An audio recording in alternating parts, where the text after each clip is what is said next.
Welcome back to Witness Richness. It's your boy JCP back with another video. Listen, in this week's topic, we're going to talk about apartment rentals. In particular, why I chose apartment rentals as my investment vehicle to leave my job, seek financial freedom, and build generational wealth. And after hearing my reasons, you may want to consider starting a portfolio of your own. See you at the whiteboard.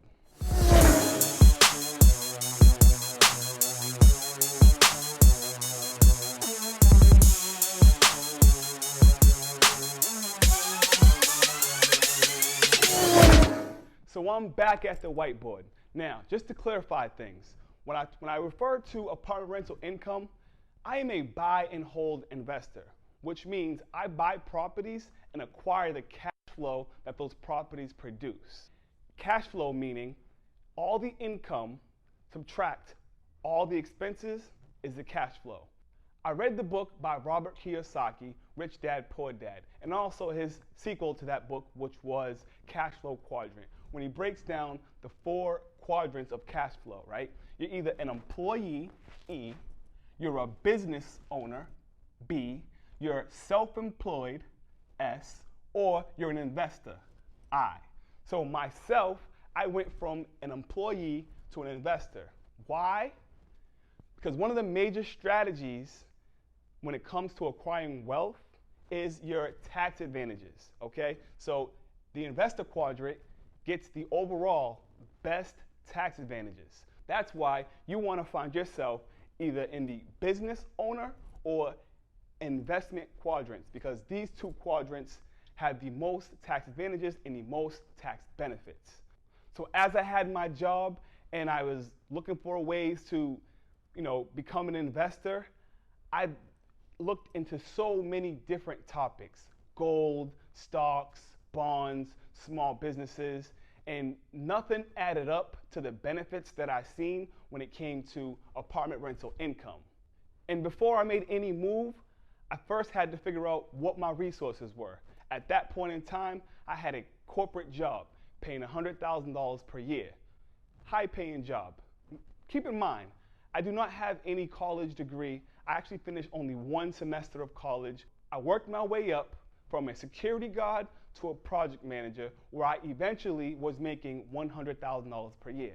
And throughout that process, I was taking care of my credit. So now that I had a high paying job and I had decent credit, I had to figure out how can I get into the business owner or investment quadrants. When I looked at my skill set and gathered my resources, I had a high paying job, I had decent credit, and now it was about what am I going to invest in? And after doing all the research and bouncing around stocks, bonds, small businesses, gold, silver, just all the different investments that there are, nothing added up to the benefits of apartment rental income, which is why I dived right into it. So let's talk about it.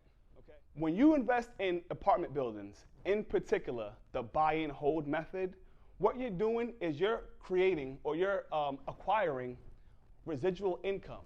Now, residual income is money that comes in every single month or every single week or whatever the time frame may be. The money comes in whether you put in the work or whether you do not put in the work. The money comes in. So if I decide to stay in bed and sleep all day, the money's still going to come in. If I decide to start another business, do something else, the money's still going to come in, okay? We have cash flow coming in from the investment properties. What makes the buy and hold residual income is the cash flow, okay? All the income minus all the expenses is the cash flow. So investing in apartment buildings, you receive residual income cash flow, which was a major key to what I was trying to do. If you watch my previous videos, which I really hope you do, go back and watch all my other videos, I talk about finding that financial freedom number. So when it came down to the apartment building investing, I figured out that this cash flow and acquiring this residual income would help me reach that financial freedom number. Now, a little bit about myself. I have 3 children, 3 beautiful children who I love so dearly, and I have a fiance who is just like the rock, the foundation to everything that I do. She's amazing. Something were to happen to me, who would provide for my children and ensure they live the lifestyle that I see fit for my queen and my princess? I don't know if anyone would step up to do something like that, and my job would not continue to pay that income or continue to pay that salary had I not be there. Now, of course, I considered a life insurance policy, but me paying out every single month into a life insurance policy, how is that going to get me from the employee to an investor? Not going to work. So real estate is a tangible asset that you can use to create generational wealth. What do I mean by tangible asset? Listen, you can invest in stocks and bonds and IPOs and so many other type of investments. And I believe in those investments if you know what you're doing. But real estate is tangible. A lot of these towns and cities and buildings were built somewhere in the early 1900s, 50 years ago, 100 years ago. One thing you're gonna notice, a lot of these buildings are still around and still generating income. So it's a tangible asset that can be passed down to the next generation. Each property that I own is put into separate trust, where I am the trustee and my fiance and my 3 children are all the beneficiaries of that trust. God forbid anything happens to me, my family will inherit those cash flowing properties and maintain the lifestyle that I'm providing. My third reason was ease of entry. Again, at that point in time, when I was trying to get into this investor quadrant, I didn't have any large amounts of cash. I didn't have any generational wealth. What I had was a high paying job and some credit. So I was able to leverage my income and my credit to acquire an income producing asset. And because I now invest in commercial apartment rentals, there is so many ways to use creative financing.